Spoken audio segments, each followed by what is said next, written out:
Babi Television Uganda webale kubanga otambuliramu naffe of course yonna gy'osinzira okubanga otugoberera ensonga ku nsonga nga bulijjo tweyama okubanga tuzikutuusaako watali kwekwasa nsonga yonna. Ensonga eriwo mawulire si malungi nnyo olw'ensonga nti yaliko speaker wa Parliament Right Honorable Alitwala Kadaga. Embeera ye gyalimu essaawa zino ekyamazima yo yennyamiza buli munnayuganda amulabako wa gy'atambulira. Bingi nnyo ebyamutuukako weewaawo teyavaayo kubanga abyatula mu kamera, naye nga okusinziira ku ekyo ekigenda mu maaso obubonero bwokka obulabikira ku bulamu bwe ekyamazima bwo bwennyonnyolako kyo ki ekyamutuukako. Naye nga kansooke nkuwe vidiyo eno oboolyawo omulabeko bw'oba tonnamulabako ngeri gy'afaananamu era nga bw'ati bwe yali ebiseera biri ng'akyali Speaker wa Parliament bw'ati bwe yali afaanana. Naye nga essaawa zino wenkugambira bino oba wenjogerera bino yeno embeera gy'alimu. Kizibu okukkiriza nti ye Kadaga gwe twali tumanyi ow'ebiseera biri, naye kino nno libeere essomo eri buli munnayuganda alowooza nti ssente zimala buli kimu. Ku Kadaga ssente z'alina ne ssente z'akyafuna, naye ate obulamu bw'okubanga buli mu mbeera bweti nga ne munnayuganda ali wansi akeera enkya n'agenda mu nnimiro n'alima amusinga okubanga afaanana bulungi. Naye kasooke tulabe vidiyo eno. Wano eno yabadde wali mu bitundu by'Emayuge nga bali mu kwewandiisa mu Yellow Book. Waliwo n'ekitabo ekyabadde kirimu amannya gaabo abeetaaga okuba nga bayambibwako naddala mu nsonga z'ebyobulimi. Era Speaker Alitwala Kadaga yabaddeyo nnyo naye okusinziira ku bantu ababadde bamwetoolodde, ekyamazima embeera nayo yabatabudde kubanga kye babadde balaba babadde si kye bakkiriza. Kale kasooke tufune akatambi kano aka Right Honorable Alitwala Kadaga ng'ali wali mu bitundu by'Emayuge, n'oluvannyuma ngenda kubanga nkomawo nkuwe biki ebyaliwo wali mu biseera bya omugenzi Oulanyah we baali mu mbiranye ne muganda waffe ono Honorable Alitwala Kadaga nga balwanira entebe y'obwa Speaker. Bingi nnyo ebyatuukawo bingenda okujja mu maaso nkuwe, naye kasooke tulabe ka vidiyo. Abantu balagire babayiriza iddeebwe mumale mudeeze bajadi baba Chaimani embago de luiko senjira tufadi kwenda de embago tujaba wala kwani wosobola bali mona kusoka hiyo bali mona chalo mbalimu aye ndogera nabo nimu bali bayiriza bana bana mama nimu balimu mama nimu olimu nimu oli banenda kubali baba abajaba ali siri sawa umuntu muleko mutu ayogera mama dola muleko ulibadreso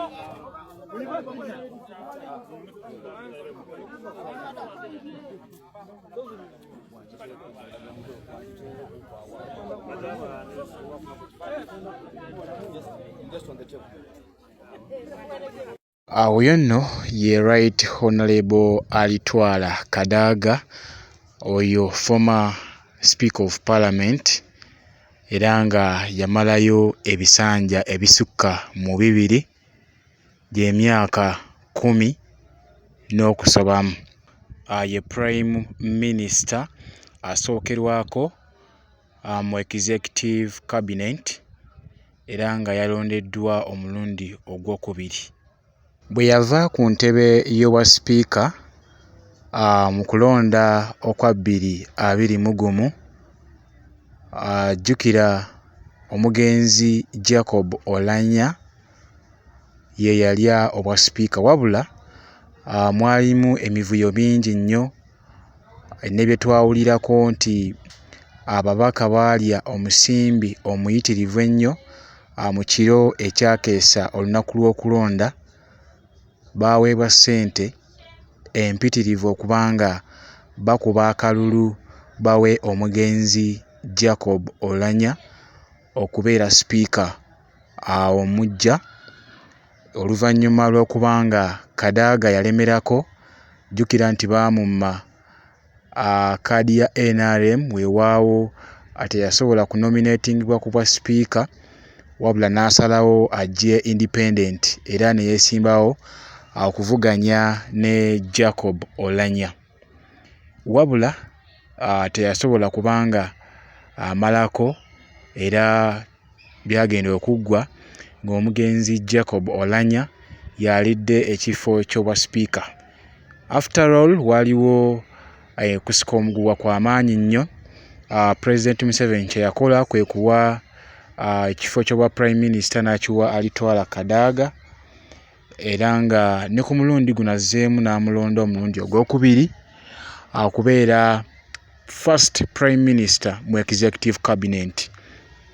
Weewaawo waliwo bingi nnyo ebyogerwa. Ndowooza katufune eddoboozi lya munnayuganda ng'alina ky'ayogera ku nsonga eyo, n'oluvannyuma nja kubanga nkomawo twongerezeeko ku ebyo. Ono nno kale ngenda kukomawo mbikuwe mu bujjuvu. Ssente nno si ye solution y'obulamu. Omuntu osobola obeera ne ssente naye ng'abantu beebuuza omuntu ng'aggwawo. Ndabye sipiika ng'ayogera wanene obulago nga kinene kinywa kikola bwe kiti. Nga nkugambye ngwa osobola okukwata oluliba luli n'olusika ne weerippa. Ono nno former speaker wa Uganda Rebecca Kadaga. Make-up gwe baamukubye omungi naye nedda. Ono si make-up. Akaddiye. Ono omukazi taweza yadde emyaka 8. Nono speaker bandi banga bamuwubutwa. Alika alinamu ekirwadde munda omwo ekimunywa. Nono speaker jjanjabwe. She needs justice. Mumulaba waneno. Wano ng'alimu NRM mu kayero ke. Naye gwe mulabe waneno. Bannange ssente osobola obeera nayo naye bino bye tugamba bannabbanja, bye tugamba bamongi.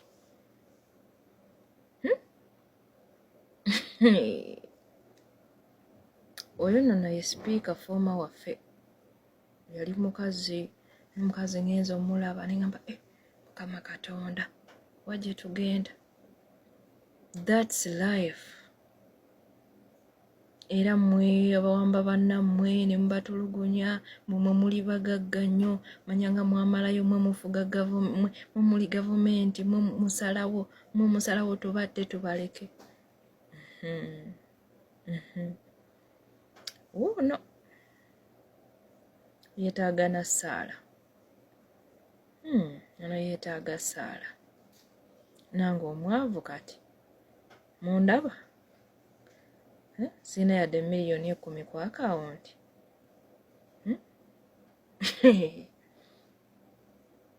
Oyo Katonda naye nga buno si bukadde. Jjajja wange alina emyaka kati 9. Omumanyi gwe wanyirira enkya mubalageko amanyi walabika obulungi ate ng'ali eyo mu kyalo babagoba ne ku ttaka lyabwe ne babasiba faamu ku golodi eyo mu kyalo. Maama mumusaaga mulowooza bino ebintu byakusaaga kyokka ng'ono omukazi jjukira ssente z'ayina. Bwe bw'obulamu kati bakungu ba gavumenti lindako ono kulayingi olaba yamyuka emimwa ng'akyali awo naye lindako Katonda agenda kubabonereza mmwe. Like sigamba nti oba ki naye ono omukazi mulwadde. Okay, eyo ndowooza ya munnayuganda munnaffe gwe sigenda kubanga njatuukiriza amannya naye ndowooza ekyo kirabibwa n'omwana omuto nti omuntu atosobola kubeera mulamu n'ofaanana bw'otyo. Ndowooza kanzije mu paati 2 saagala kubanga mpanvu ya vidiyo eno olw'ensonga za data. Ndowooza kankomewo mu paati 2 nkuwe story yaliwo wakati w'omugenzi Jacob Oulanyah ne speaker Right Honorable Alitwala Kadaga nga kussa n'embiranye ekyaliwo wakati wa Anita Among current speaker era byonna ngenda kubanga mbikugattira bulungi nnyo osobole okubitegeera. Kale omupya nsabye subscribing, oliking, sharing message eno esobole okuba nga etuuka ku buli munnayuganda kubanga ffenna kitukwatako kumanya biki ebigenda mu maaso mu ggwanga lyattu tusobole okuba nga tutambulira wamu n'okumanya. Atakumira mpeera gire nga bankuumira tusinkane mu part 2 ku nsonga mpitirivu nnyo ze nkutegeezezzaako. Ngenda kuba nga mbaleeta part 2 musobole okuba nga mutegeera bulungi story eyo oba oli awo drawing oba olowooze ku ki ekituusiza Right Honorable Kadaga okubeera mu mbeera eyo gy'alimu essaawa zino. Kale Mukama abakuume, tusinkane mu part 2.